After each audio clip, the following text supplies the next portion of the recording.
Welcome to Inner Peace with Dr. Reese, a program that can help you become liberated in the modern world.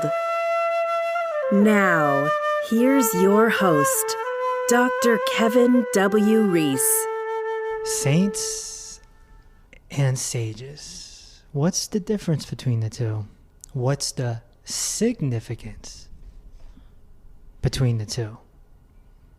Welcome to episode number 43. Today, I have with me Dr. Joe Breton, who was here about 10 or 12 episodes ago. So welcome back to the Peace Pod. Thank you very much, Dr. Reese. And the last time you were here, we talked about a lot of good stuff. And we were just all over the place. We were going deep on a whole bunch of different things. Your background is sort of a mix between the Native American side and the Catholic side. And you said that you went back to the Catholic side because you became very interested in the saints, right?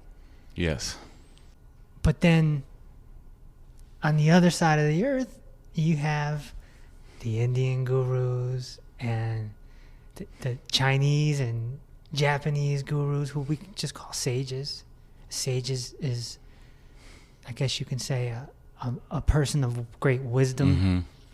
Mystic is another term.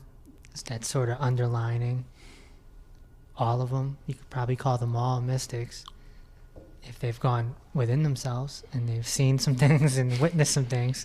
Then, we could call them mystics. Not everybody likes that term. So we're really just playing with words here, or playing with labels. The plumber and the electrician, both tradesmen, right? Isn't that kind of what we're saying? Saints, sages, pretty much same message. Oneness, becoming a part of the whole. Enlightenment. What have you learned from, going back and looking at the saints? The saints suffered greatly. Yeah. And sacrificed. They did. In Catholicism, a lot of saints, because they are saints, they died for their beliefs. Yeah. They were talking about the light and becoming one with the whole. That's a good way to put it. Becoming one with the whole. Now, there's many other terms we could use. And the church didn't really like that.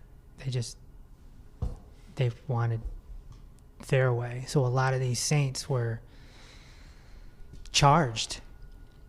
Some of them were burnt at a stake, right? Some of them were burnt right at the stake. I know Meister Eckhart they were going to put him to death. Now they look at him as a treasure. Mm-hmm. When you're a sage in India, you're much more accepted. Mm-hmm.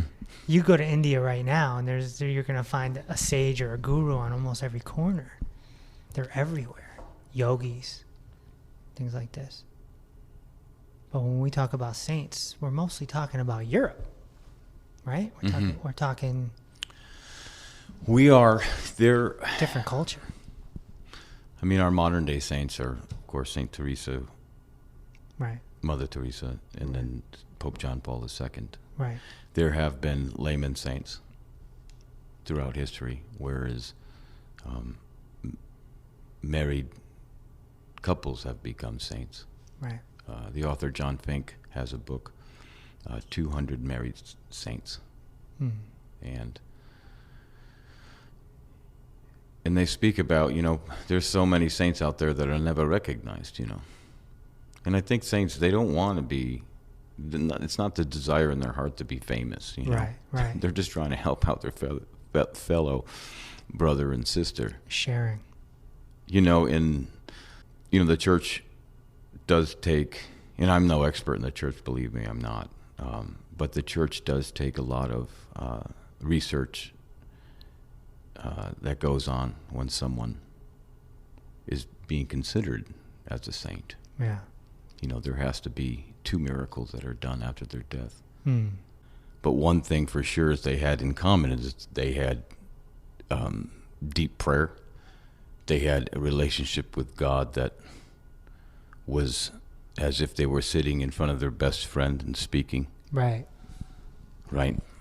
Yeah. They were very conscious and very empathetic of the suffering and pain that went on within humanity that they saw. Even Mother Teresa, when she had passed and they went back into her journals, for 40 years she states that she had doubted where God was. And at one point she felt that she was even almost in the hell where God didn't even, she questioned the existence of God. And I'm just quoting what I read. Right. You know, sometimes we have these days and we journal, and then sometimes we journal different things, you know. But she saw so many atrocities, you know, being in Calcutta. Yeah. A lot of suffering. Extreme. So what I wanted to do today is, you know, go back and forth with some good quotes, some good teachings from these people, these great people. You do the saints, I'll do the sages, and we'll maybe provide some commentary and see where they kind of link together. I think that'd be really cool for the listener. Right, and just for the listeners out there, this is unplanned. We haven't gone over each other's quotes. No. I got mine in front of me. You got yours in front of you. Nobody's checked So we'll see what's going to happen. This is a... I'll do the first one. This one's from Ramana Maharshi, a great Indian sage of this era. Well, of the, you know, he was late 1800s. So, and I quote, "Wanting to reform the world without discovering one's true self is like trying to cover the world with leather to avoid the pain of walking on stones and thorns. It is much simpler to just wear shoes." So, you know, I think what Ramana is saying here is, you know, to become one with the whole. Everyone's so quick to be an activist or try to change this and try to change that and, you know, fight. And I think Mother Teresa had a quote about that too, where everyone's trying to change society and they become so attached to that, they forget to develop themselves. And that we have this inner potential in us to become one with the whole, to become, you know. And I think what Ramana is saying here is that should be the priority. That's what I got out of it. Mankind will not have peace until it turns trust to my mercy, by Saint Faustina. I think a lot of, in the world, the anxiety and fear is that we've stepped away with our relationship with the ultimate one. Yeah. And as a physician, a naturopathic physician, like there's no vitamin or mineral that will really cure our intense anxiety or bring us peace, true peace. Right.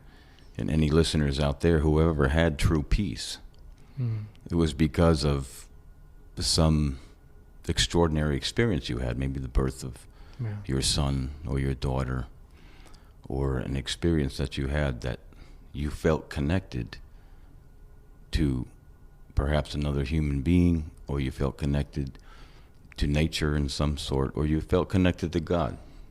Or you had a mystical experience. That happens to some people too. Exactly.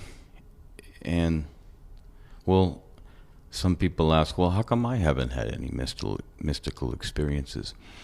But we have to have faith that God gives us things in small doses.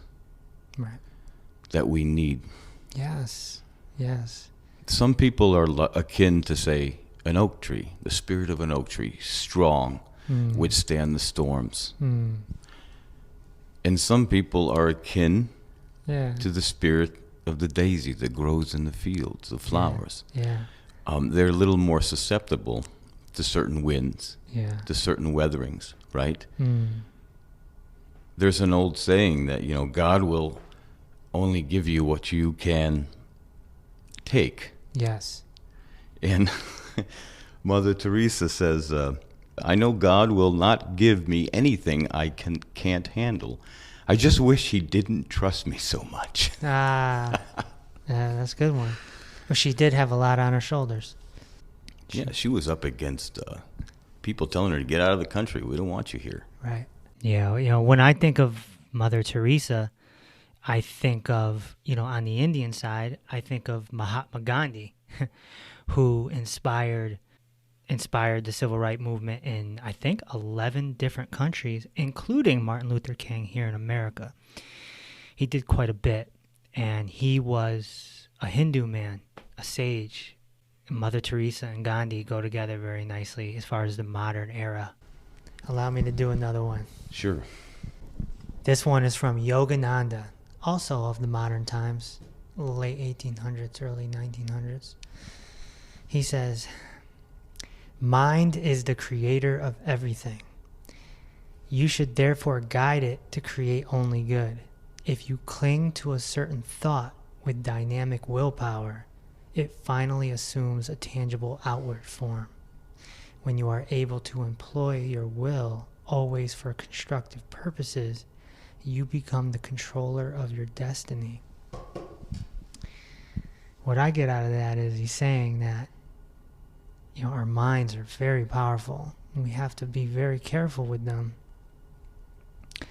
You can create your own personal hell if you let your mind get out of control.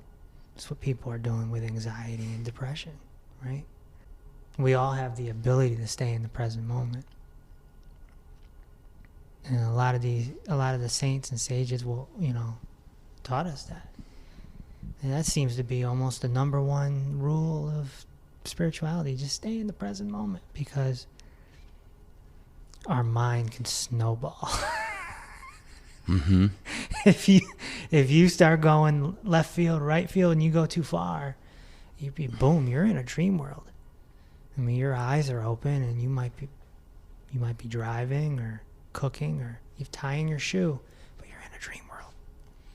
So I think that's what Yogananda is saying here. It's taught to surrender your. For instance, if you had a dream that you're trying to attain, whether make $1 million or have Desire, a family, or surrender that desire, and the moment you do that, it seems to unlock the dam, if you will. It seems to take down the wall, and then all of a sudden it may happen. And that's akin to how we, Catholics and Christians alike, or other religious followers of God, they're surrendering their life to God, saying, God, okay, I'm putting all my troubles, all my sorrows, all my talents, everything to you. I'm going to put aside my desires and dreams and lead me where you need me, Lord. Lead me where you need me. Somebody write that down. Somebody listening to this, please take a pen, or if you're near a whiteboard, write that down. Did that just come off the top of your head, or is that a phrase you've heard before? That's one of the songs I wrote. Okay. Lead me where you need me, Lord. Lead me where you need me. Okay. Lead me where you need me, Lord. Hey, should I start playing the drums? I don't know what to do. Hey, away. All right, we just broke out in the song. You never know what could happen here. All right, next quote.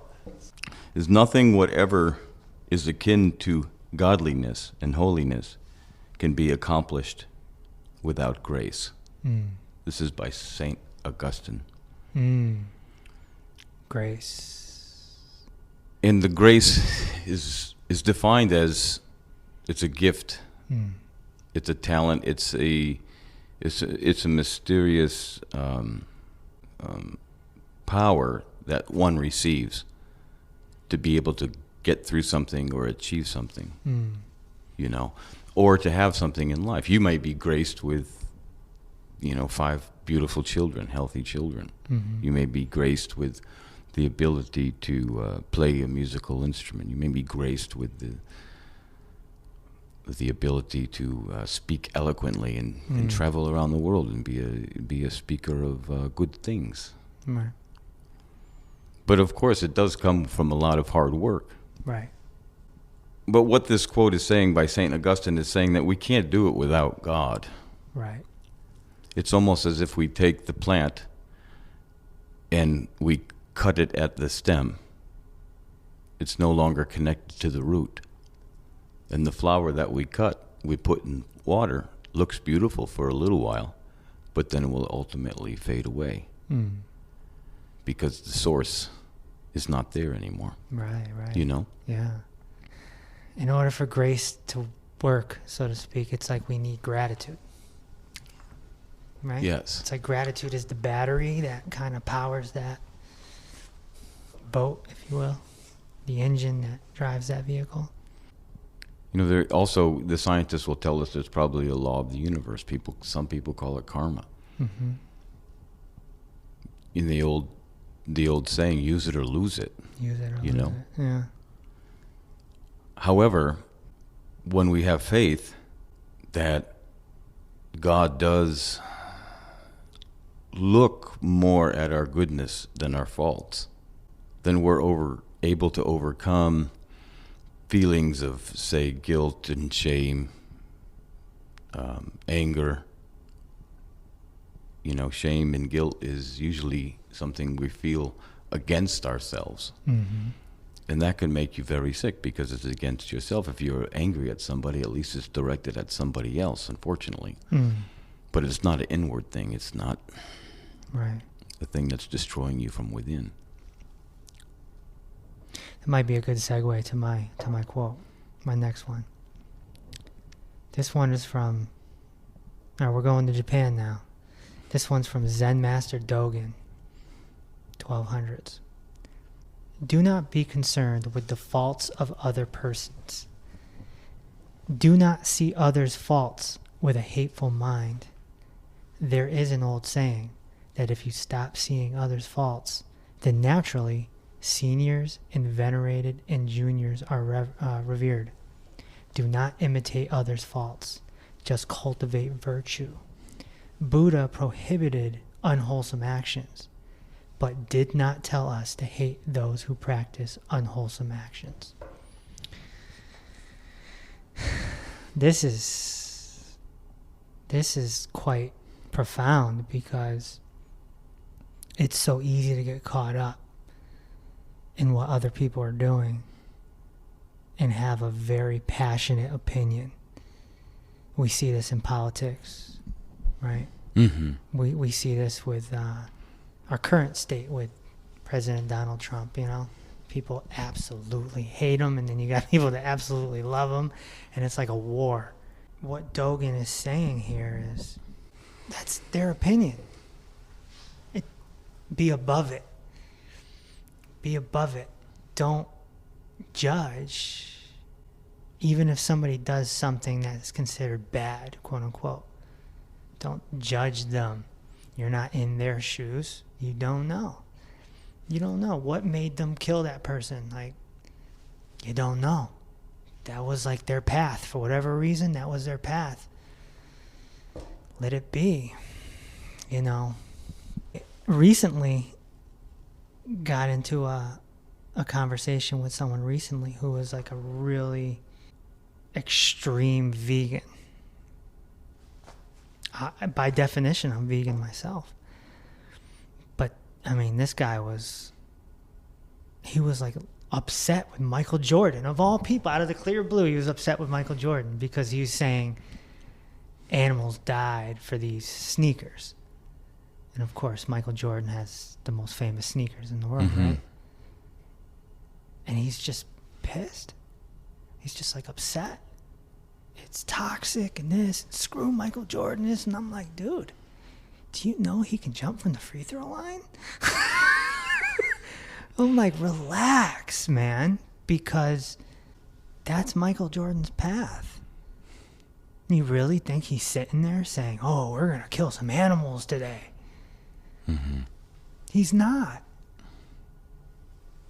He's just caught in the capitalistic business mind, and millions of people are. You know? Michael Jordan donates millions and millions of dollars to human beings as well. So it's not like, he's just this guy who does bad. A lot of people do quote unquote bad things. Sometimes consciously, sometimes unconsciously. So I think that's what Dogen is saying here. Do not be concerned with the faults of other persons. If you get caught in the faults of other people, you're bringing yourself down. I think some of that has to do with, say, envy or jealousy, too. I mean, it's interesting how the person just targeted Michael Jordan. I mean, Michael Jordan's a zillionaire. Yeah. Not to mention, he's widely considered the greatest basketball player of all time. Right, and he's very, very successful. Right. In the eyes of our culture. In a materialistic way, yeah. Life goes on. There's a great quote. I don't know why I keep going back to Mother Teresa, but she says, God, and this has to do with, what we're talking about, success. God has not called me to be successful. He has called me to be faithful. We forget, I think sometimes we are in, can we say, a proverbial dream of Creator. Right. And when we're born into this world, we have a language, we have a home, we have a way of looking at the world that is taught to us. But the soul is so profound, it's like the depth of the ocean. There are certain places in the ocean man will never go or discover, just like there are certain places in the universe. Most places in the universe we will never go. Mm-hmm. When we look at the stars at night, it's akin to the vastness and depth of our own souls. Mm-hmm. Each person who is born on this planet has a very unique life.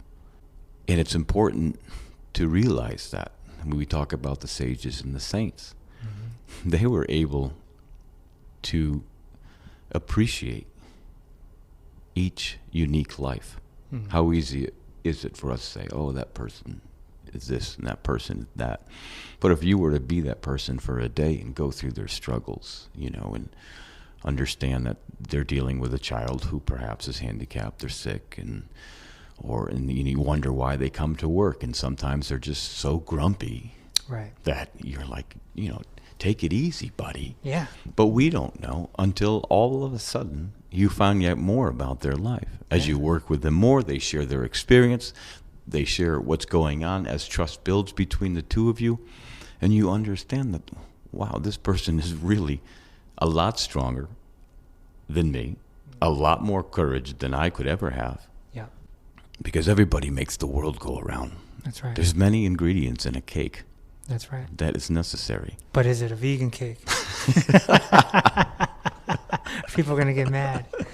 So to return to the successfulness and faithfulness quote that I just read, why is it that we always define success in a certain similar way where, okay, we're going to have a good portfolio of investments, we're going to have money in the bank, and with this. There are so many other reasons we are here on the earth. Right. Some people are born to fly like the eagles. Mm-hmm. Some people are born to run like the caribou. Mm-hmm. Some people are born to swim with the rhythms like the dolphins. Mm. The dolphin surely isn't going to try to teach the wolf to swim. That's right. Like it is. Hey, mm-hmm. why can't you swim like me? Your Native American side is coming out right now. And the eagle stands on the side of a cliff. Right. And there's his brother friend wolf. And they're both looking off into the distance. And they're seeing the valley below. And the eagle turns to his buddy and says, hey, ready? On 3, we're going to jump. Wolf says, no go. How about on 3, we howl at the moon, right? So I think, I'm being funny about the whole situation, but the human spirit's vast. Yeah. If the body was ice, the mind would be water, but the spirit would be vapor. That's right. Invisible. if they could look at somebody and say, oh, okay, yeah, truly I am a bear, all right, and, well, how come this person doesn't understand me? Well, then if they looked at perspective, oh, wait a second, they're not a bear, they're a falcon. See? When something comes across, when something happens in your life, there's some sort of conflict, or your mind goes to a judgmental place, we can definitely stop for a hot second and say, wait, let me look at the other side. Mm-hmm. Let me look from the other perspective. All right, Joe, do you have another quote? Yes. Private prayer is like straw scattered here and there. If you set it on fire, it makes a lot of little flames. But gather these straws into a bundle and light them, and you get a mighty fire rising like a column into the sky. Community prayer is like this. This is by St. John Vianney. There's an old saying that, you believe something very strongly, it can happen, but you get 3 people believing. That's right. 10 times as strong that it may happen. Right. You get 1,000 people Right. believing in the same thing, working towards the same vision, the dream, whether it have to do with environmental science or creativity or whatever it has to do with. For me, daily mass is very important because it's quiet, the lights are low, sometimes the candles are lit all over, and the people who are there because they have a good communication with God. It's a little different than Sunday mass. What you're talking about and what this quote from the saint is talking about goes back to something that comes up on this podcast often, which is vibrational energy, electricity. We all have a certain electricity, a certain energy. When people come together, that energy can bounce off of each other. It can, sort of, your torus field and my torus field kind of, come together. In Eastern cultures, the community is called a sangha. The sangha. And, it's something that is treasured, with people coming together. And sometimes there's chanting, prayer, and certainly meditation. If you ever meet an enlightened person and they're open to helping you, one of the things they will say is, come sit with me. That's what Prem Vishrant, who I had on this podcast recently, that's what he told me. He said, come to Australia. Come sit with me. He didn't say, I'm going to teach you. He didn't say, I'm going to show you. He didn't say, read my book. He said, come sit with me. The average person may not understand what he's talking about. There's a field. There's a field around all of us. And the more we develop ourselves, again, going back to the part becoming the whole, right? Dissolving into the vastness of God, source, universe. Then if you come across somebody like that and you're paying attention, you can actually feel that energy. So I've only felt it once when I met the Blue Antelope, my mystic mentor, back in 2012. And so this quote that you read, you take, say, 30 people, you put them in a room, and they're all, on the same wavelength, so to speak. They're chanting, praying, singing, and they're all coming together. That room is going to fill up with vibrational energy, positive vibrational energy. So that's a powerful quote. That's a good one. And be on the lookout for somebody that says, come sit with me. It doesn't happen often. So, have you bought your plane ticket to Australia? I haven't. I don't have the money for a plane ticket to Australia. But, it'll happen when it's supposed to. It always does. It always does. Let's go into ancient times here with Patanjali. Patanjali is supposedly the father of yoga. And for those listening, yoga is not an exercise. It's an actual tradition. In America, they think it's, you bring your yoga mat. It's a whole sort of religion. But anyway, Patanjali says, here is, in truth, the whole secret of yoga, the science of the soul. The active turnings, the stringent vibrations of selfishness, lust, and hate are to be stilled by meditation, by letting heart and mind dwell in spiritual life, by lifting up the heart to the strong, silent life above, which rests in the stillness of eternal love and needs no harsh vibration to convince it of being true. So there we are. We're back to vibrations and meditation. The silence of the mind. Yeah, that's it. It's powerful, man. When we meditate, we practice the stillness. And we don't always get there, but the more you do it, the more it comes, And, I like to say that there's two types of meditation. There's the type you do for your health, and there's the type you do for oneness. And it's a different type of meditation. The type you do for your health is usually, 5 to 30 minutes. It brings your blood pressure down. Mm-hmm. It's helpful. It's healthy. Then there's a whole other level of going to a whole other place. And, that's what the blue antelope was doing when I met him. Back in 2012, I couldn't believe what I was seeing, because he would wake up with the sun and he would go meditate and do prayer for 4 hours. And I was like, we're at ashram, and I'm just like, who are you? Who does that? Sure. Who does that? And that's not even including his nighttime, routine.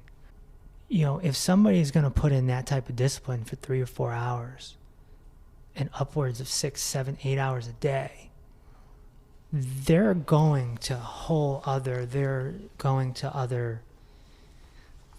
levels. I'll use the word levels. They're going so deep within themselves.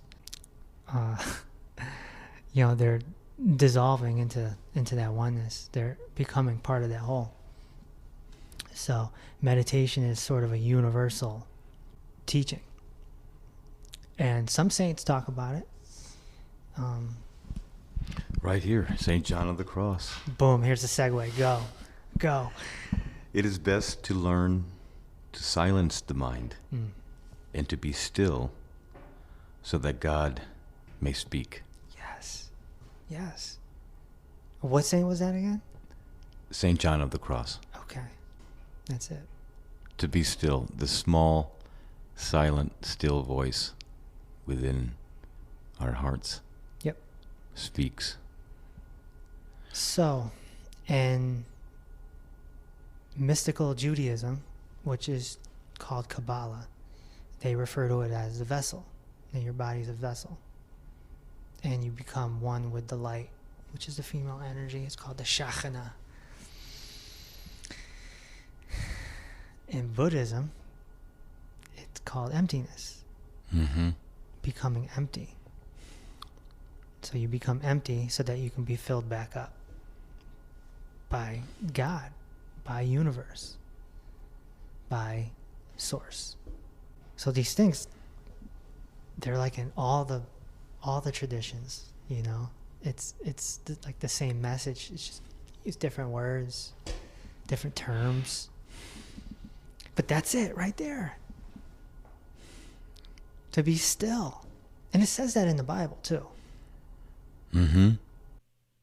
Yeah, allow me to quote from the Bible here. Palm 46:10. Be still and know that I am God. I will be exalted amongst the nations. I will be exalted in the earth. Then again, Exodus 14:14. The Lord will fight for you. You need only to be still. So there it is twice, talking about stillness. Also, that you had spoke about in the past, about fasting. Yes. You know, food does contain chemicals. Oh, yeah. And when you drop down to water or vegetable broth for 4 days, 3 days, things become clear. I had a teacher in naturopathic school, Dr. Zeff, and he would begin every class with a moment of silence because he respected everybody's spirituality or religious beliefs. I like that. He just said a moment of silence. And he said that if I had a hard decision, he would say, if I had a hard decision to make, I'd fast for 3 days. And at the end of those 3 days, I would get the answer. It is right on. And fasting is an ancient tool, if you will. It's wonderful. It's interesting you say that. I'm on day 103 right now. If only they could see the face you just made. Of juice, tea, and soup broth. Yeah, just liquids. Yeah. That is wonderful. Yeah. It's the longest I've ever gone. And how do you feel? I feel like I don't know why I'd ever go back to food. I mean, I probably will, but... That's more than 3 months. Yeah? Yeah, it is. It is. No, I feel great. I do. Still doing 3 miles on the treadmill. No problem. I've been doing this for on and off for 10 years. Mm-hmm. Please, nobody listening out there, jump into 100 days. Don't do that. You know. But I'm getting my calories just fine. And my digestive system's still working because there's some fat in the soup. So everything's working just fine. Well, an 800-pound horse eats grass. That's right. And everyone has seen how muscular horses are. Yep. Look at the elephants. Mm-hmm. That's right. Vegetarians. Yep. But yeah, when you can fast and get all the way down to water, that's some next level type stuff. And that's what Jesus did in the desert, right? 40 days, 40 nights. That's when he was having some big visions, some big, profound experiences, right? Right before he began, after he was baptized. Yep. He went to the desert and was tempted by the devil, Right. as Scripture says. Yep. There's a quote that says by St. John Climacus, humility is the only thing that no devil can imitate. Mm. And the saints, that was their foundation, was humility. Mm. Understanding that if you walk into a room and there's a big dinner, and you were invited by the host, and you went and sat at the top of the table, you may be asked to sit somewhere else. But whereas if you sat in the corner somewhere, the host may ask you to come sit up near the head table. Mm. We miss a lot if we think we're better than Right. other people. Yep. Superiority. Yep. When you meet somebody that's humble, you know that they've been through a lot of things. You know, sometimes they had to be non-humble to find, Yeah. you know. Well, and I also like to point out that sometimes there's humble people that seem humble and they're not humble. Because we don't know what's going on inside the mind. So I think it's really a process of dissolving ego when the real humbleness comes out. Yeah. Because there's a lot of introverted people out there. And they're quiet. And some people misidentify humble as quiet. But what you're saying about the seating arrangement and the seating stuff, that's important. if we go to India and we talk about the gurus and the sages, what do people do? They touch their feet. That's part of the humbleness. You know, you want to become enlightened, you want to walk this path to God, get on your knees and touch a man's bare feet.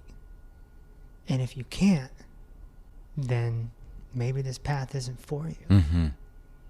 Because I heard a guru once say, because, you know, Americans are like, oh, you know, it's a cult. Somebody's touching the feet. That's crazy. And he said, when people touch my feet, it's not for me. It's for them. It's a device for them to humble themselves.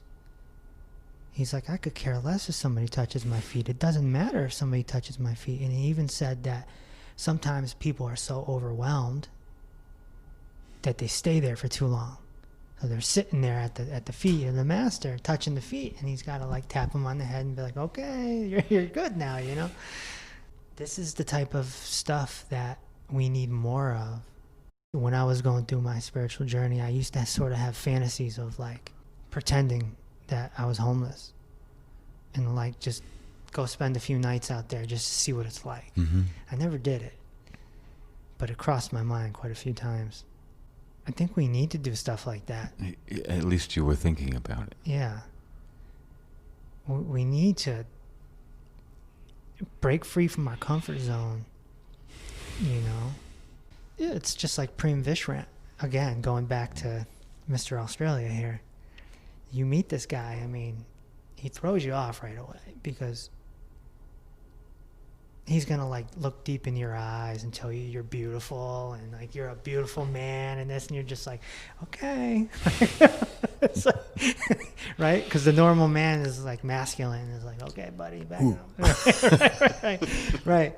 But he's so transcended from that. Yeah. And he's like, it's almost creating a device to humble you, to make you more open. Yeah. To make you more open. I mean, how many men, you know, get on the phone with their best few friends and actually say, I love you? It doesn't happen. Or we have to throw the word man at the end.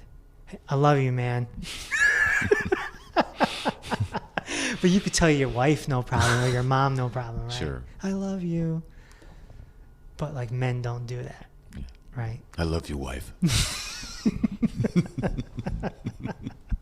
So there's devices that we can use to humble ourselves. And that seating arrangement thing that you mentioned is one of them. Yeah. Right, or being humiliated. Yeah. In certain experiences. We've all had it happen. Sure. Sure thing, man. We can either laugh at ourselves or we can get angry. I mean, An illness. yes. Even something like the flu. You get the flu and you're bedridden for 7 to 10 days. That will humble you, because you're sitting there and it feels like a Mack truck ran you over. Anytime you have health issues, it can really humble you, you know? All right, I'm going to Judaism on this one. Rabbi Shimon, who was, many say, the inventor of Kabbalah. And I quote, "On this earth, everything is arranged in accordance with a divine plan.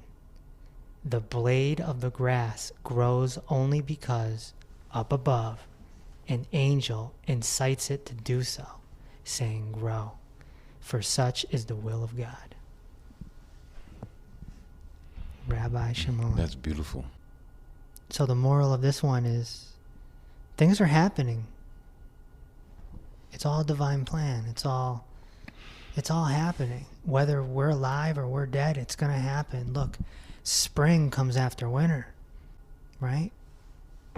Spring's going to continue happening after winter, long after we're gone physically, and long before we were here.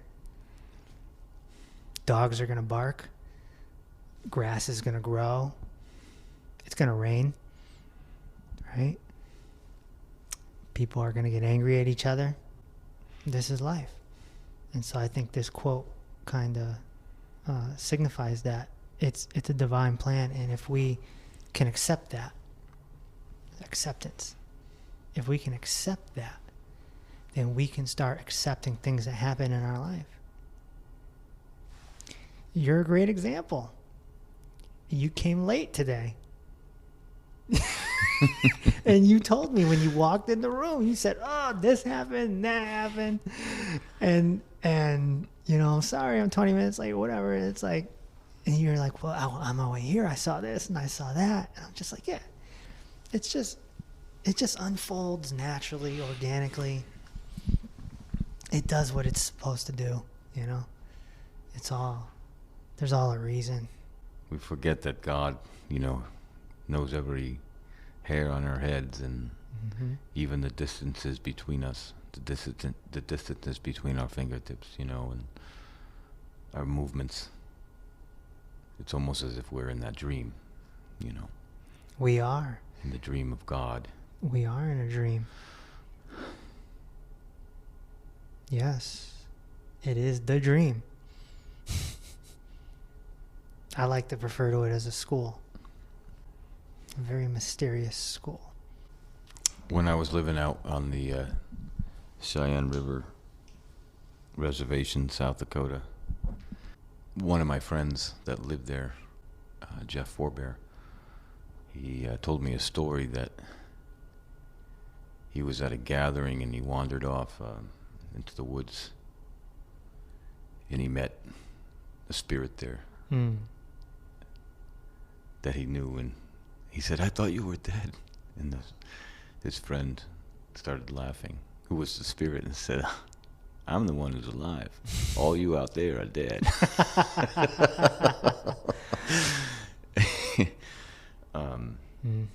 Again, the dream. Yep. You know, what is it? Yeah, in the Eastern culture, it's called the Maya. The Maya. A dreamlike state, an illusional state. Some Indians call it the Leela, which is the drama, the play.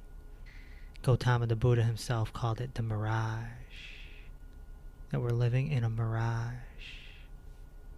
Of course, the movie The Matrix took this whole concept for their movie. But still, all listeners saying, "Well, I have to pay this tax, and I'm the suffering of my children are suffering." And well, you guys can talk about, oh, it's just a dream. Whether it's just a dream or it's what the scientists tell us, it's an accident caused by the Big Bang.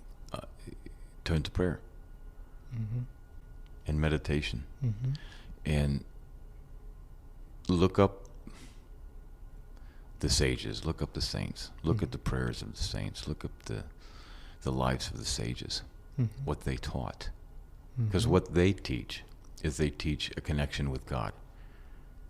Our culture teaches us to be consumers. God teaches us to be the best person we can be. It's an opposite teaching. Right. Culture wants us to be the same. Right. God wants us to be different. It's a process of getting there. And as the sages, as you spoke before, it's staying in the now, in the present. That's right. It's the key to it all. That and the stillness. You got another quote? What you got? Look at your handwriting. You really write like a doctor. You do. Look at it. I can't read any of that. I had a quote here by St. John Paul. Here it is. As the family goes, so does the nation and the whole world. Family life. It begins at home. Yeah. It begins with the self. I mean, what's the purpose of meditation? It's to better the self. Right.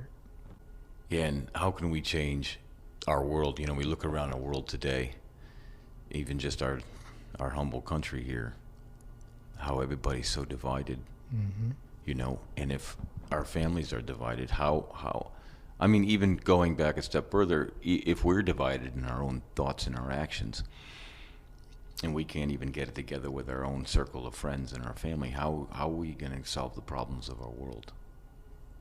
Right. But we've truly gotten away from our connection to the original plan, our connection to A long time ago. Mother Nature, our connection to Yeah. creation. A long time ago. A long time ago. And there's a point where, we have to take a spiritual stand and make time. The spirit needs food, just as the body needs food, just as the mind needs to continually learning. So, I ask, my patients, I know that you're here and you're eating well and we're working with diet, but what are you nourishing your mind with? What are you nourishing your spirit with? Right. It's important to bring people to a point where, where they feel comfortable enough now to be able to have time for prayer, to be able to have time to contemplate the stars at night and the nature of their purpose on this planet. Yeah. It's certainly a miracle we're here. Yeah. The moon holds its orbit. Right. And doesn't fall toward the earth And the sun or goes away. The sun is perfectly at a distance to help us and not burn us up. Sure. The divine design. That's right. And the sages and saints were always up against, why are you talking about God? I mean, how do you know God exists? Well, it's as simple as just asking the questions about the mystery of life. Go somewhere and look at the stars at night and see how awesome it is. Mm-hmm. And if it's just a star, well, why am I viewing it just as a star? I think it's also important to look at the work of Gautama the Buddha himself, because what he did is he took God out of the equation. It's not that he didn't believe. He just wanted to teach people how to develop themselves.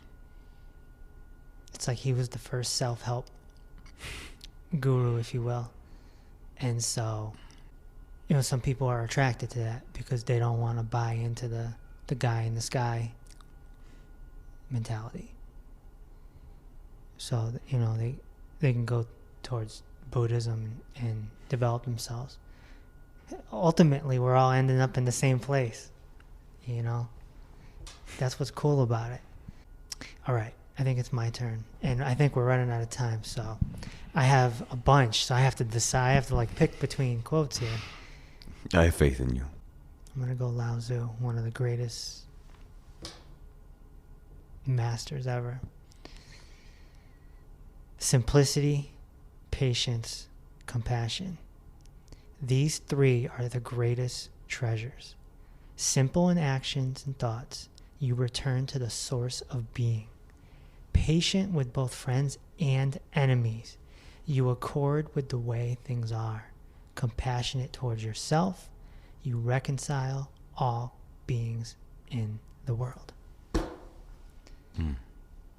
Love it. This is from the Tao Te Ching, one of the great books ever. And I've adopted these 3 words in my life because Lao Tzu is the simplest of them all. I've studied them all. He is simple. And whereas, Buddha can be complicated and Jesus can be layered, a lot of stories and parables. But Lao Tzu is he's so simple, and it's right there in the 3 words: simplicity, patience, compassion. He's saying all you gotta do is remember those 3 words and just walk through life with them. And I think the hardest one is the first one, simplicity. We're so caught up in chaos. We love chaos. It's like, give me more drama. But even maybe it's your job. People are attracted to the chaos. Oh, you want to be the manager? Well, guess what? Now you're going to get a call to come solve this problem, to do that, to do this. I remember when I became a manager many, many years ago, a lot of problems cross your desk. From executive problems all the way to the toilet doesn't work. Simplicity is when you don't have to solve a ton of problems. It's just very simple. What am I going to eat today? You know, what am I going to wear today? Stuff like that. It's just, everything's very simple. It's like the old saying, and you mentioned this the last time we recorded, and it's a Zen teaching. You dropping Zen bombs. And it's before enlightenment, chop wood, carry water. After enlightenment, chop wood and carry water. It's simple. Very simple. But it's also the path. Yes.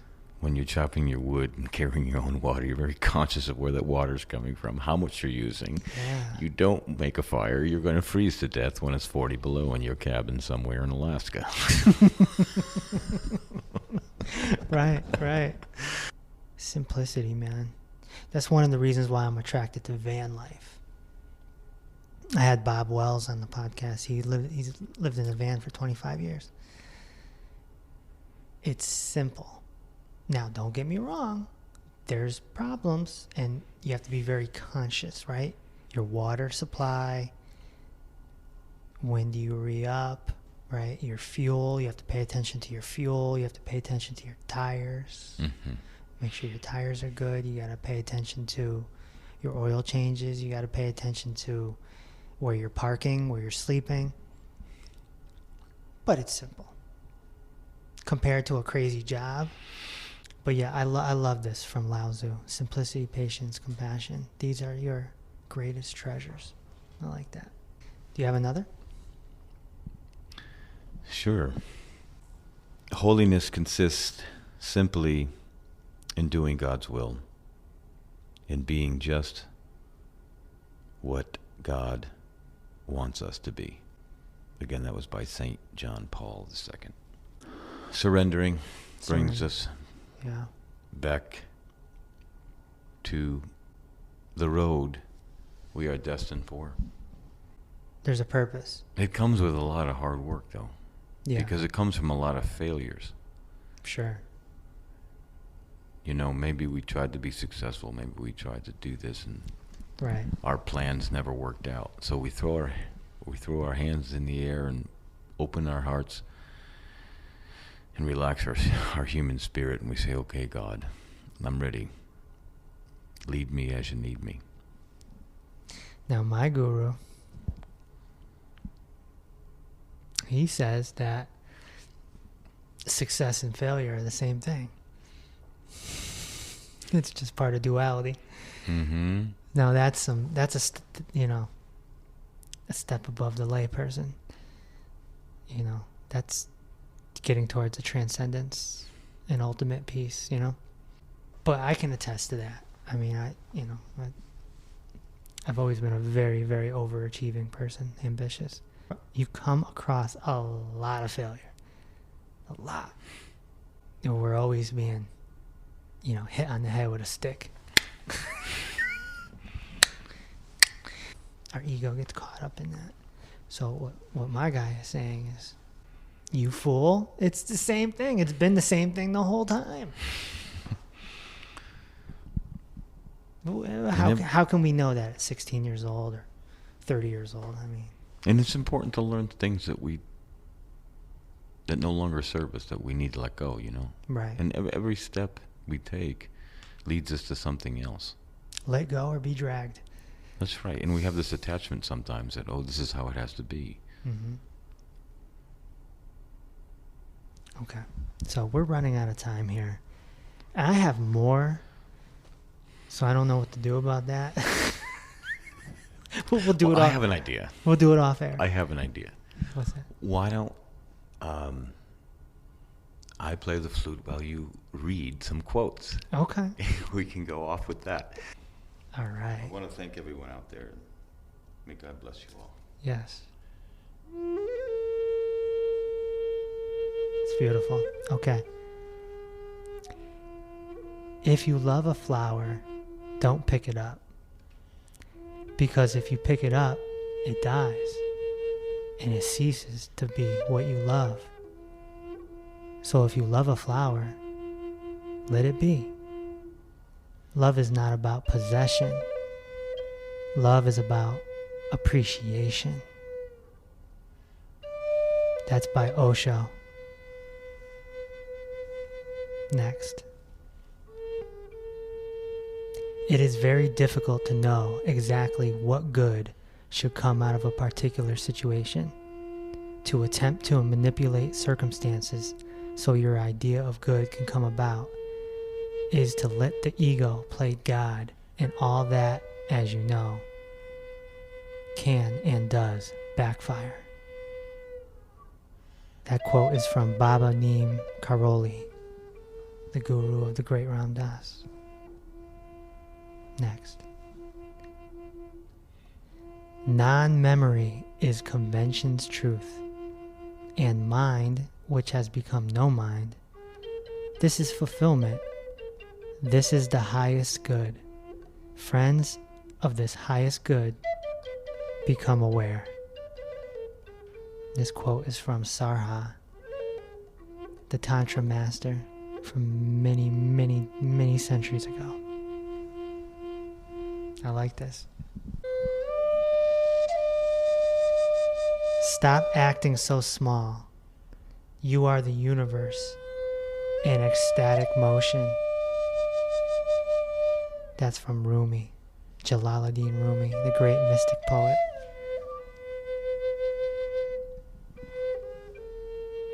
Nobody is a fool, and nobody is wise. It is the space which makes you foolish or wise. If you have space within your mind, then you become wise. And if you have no space in your mind, then you become otherwise. That's from Sri Brahmananda, also known as Guruji.